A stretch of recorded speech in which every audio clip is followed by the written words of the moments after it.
You ever notice how easy it is to start something and how much harder it is to stay on course once the excitement fades? And that gap right there, that is where your dreams either die or become real. And I've noticed something about myself. I've always been called a jack of all trades and a master of none. And they weren't wrong. And this isn't because I couldn't master something, but because I never stayed the course long enough to. And in today's video, I want to talk about why sticking to your decisions matters more than almost anything else. When you make a decision, you're not just making a choice, you're making a commitment to yourself. And the hardest part isn't making that choice, it's defending it when the distractions start to show up. And for me, that's been the issue over and over. I decide to focus on music or to stick to a consistent, healthy routine, and then the small things would happen.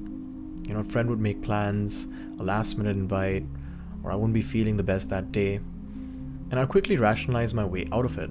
I'd say, it's fine, you can always do it next week, or the classic, life is short. But what I didn't realize is each time I did that, I was training myself to lie to me. So how do you know whether to stay on course or to change directions?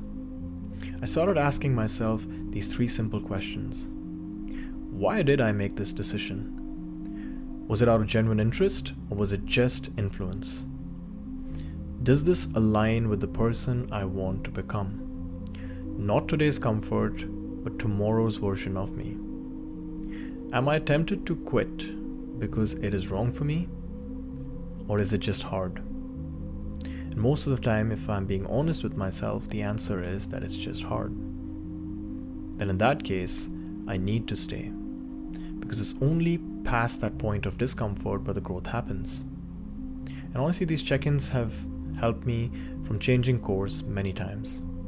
And anyone can apply it, whether it's your relationships, your career, your health, or even your personal goals. There's a story I love about Hernan Cortez, the Spanish explorer.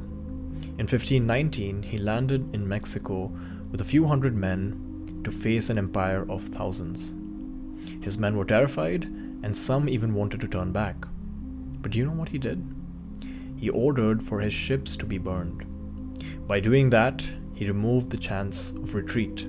The only way forward was to fight and win. And history tells us that they did.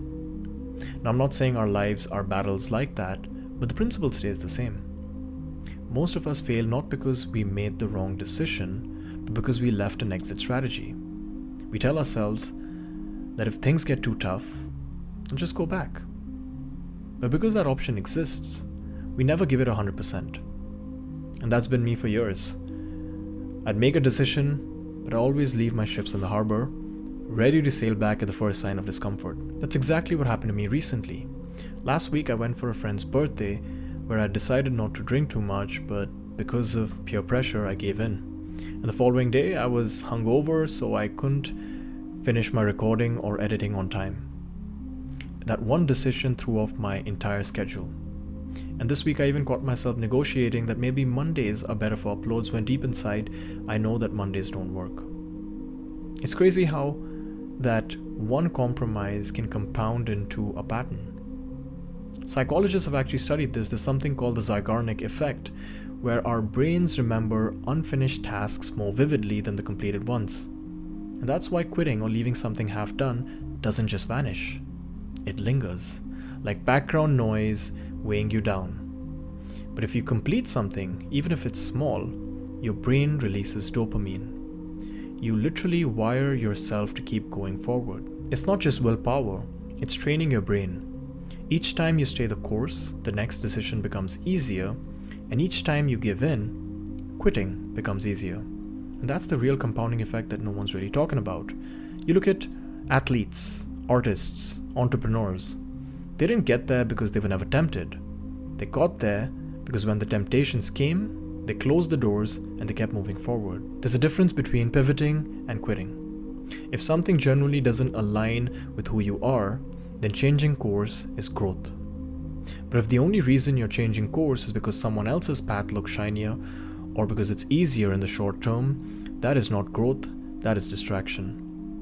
Remembering the first principle, which is asking, why did I make this decision? If it came from a genuine desire, then it's worth protecting. Because if you don't protect your decisions, no one else will. So yeah, staying the course isn't always glamorous.